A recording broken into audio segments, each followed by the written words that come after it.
এটা ছিল পয়লা বৈশাখের দিনের ব্লগটা পোস্ট করতে একটু দেরি হয়ে গেল, কিন্তু কি আর করা যাবে, ব্লগটা যেহেতু শ্যুট করেছি পোস্ট তো করতেই হবে, তাই না? তো মা এদিকে সকাল সকাল বেরিয়ে গেল দিদি ভাইদের বাড়িতে। আসলে ওদের বাড়িতে প্রত্যেক বছরই পয়লা বৈশাখের দিন দোকান পুজো হয়, তো মা ওই জন্য বেরিয়ে গেল। আর এদিকে মাছের ভাগ পাওয়া গেছে পুকুর থেকে, তো এখানে কাকিমা মাছটা ভালো করে বেচে দিচ্ছে ওই জন্য। আর ততক্ষণে আমি এদিকে রান্নাবান্না চাপিয়ে দিয়েছি। আজকে হচ্ছে ঢ্যাঁড়সের ঝাল হবে, তো ওই জন্য ঢ্যাঁড়সটাকে ভালো করে ভেজে নিচ্ছি। তো দুপুরবেলা বিশেষ কিছু রান্না করিনি, যা হবার রাত্রে হবে। তো দুপুরে আমাদের মেনুতে ছিল টকের ডাল, আম দিয়ে টকের ডাল, গুগলি আলুর ঝাল তরকারি, আর ঢ্যাঁড়সের ঝাল আর মাছের ঝাল। আর এদিকে আমার ছেলে রাগ হয়েছে যে দুপুরে কেন চিকেন করা হয়নি, তো ওই জন্যই রাত্রে চিকেনের প্রস্তুতি নিয়ে শুরু করে দিয়েছি আর কি।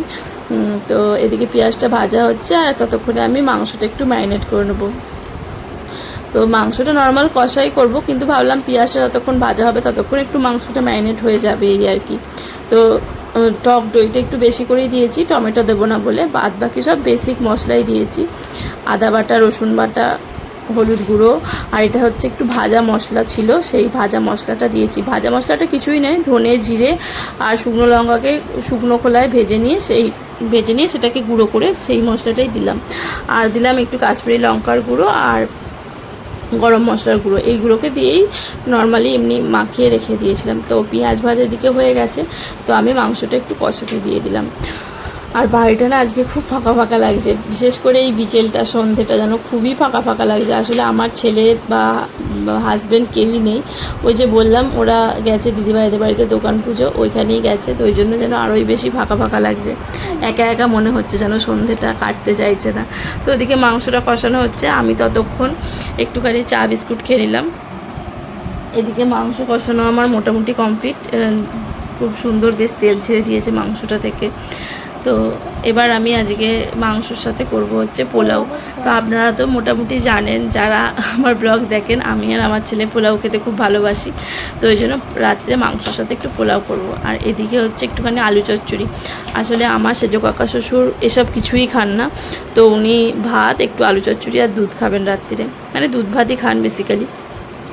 তো যাই হোক, এদিকে আমার কাজু কিশমিশ ভাজা হয়ে গেছে, আর চালটাও খুব সুন্দর বেশ ফুলে উঠেছে। তো আর এদিকে দেখুন আমার ছেলে এসে গেছে হালখাতা করে, এক হাত ব্যাগ নিয়ে আর কি হালখাতা করে চলে এসছে।